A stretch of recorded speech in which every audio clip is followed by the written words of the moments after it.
Verse 26, for indeed it was fitting that we should have such a high priest, holy, innocent, unstained, separated from sinners, and exalted above the heavens. Kind of a description of what I mentioned earlier. As in, again, contrast to the earthly priests who, they were holy, but they weren't innocent. They weren't unstained. And they certainly weren't separated from sinners. On the contrary, they ministered right in the middle of sinners. Jesus did too when he was here on earth, don't get me wrong. But Jesus ministered to the point that he wasn't stained by sin. Sin didn't stick to him.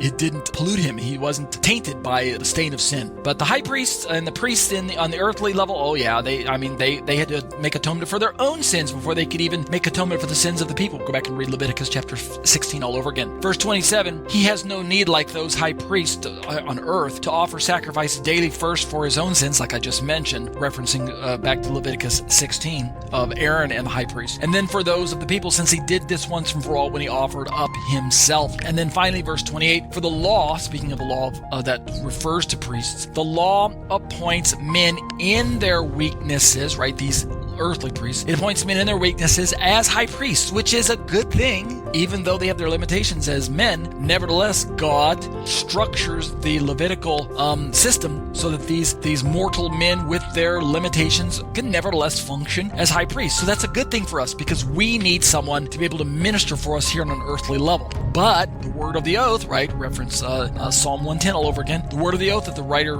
referenced earlier as well, which came later than the law, right, chronologically later. The law concerning earthly priests was given back in Leviticus, whereas the oath that we read about shows up in the book of Psalms. So that's what he means by later. Appoints a son who's been made perfect forever.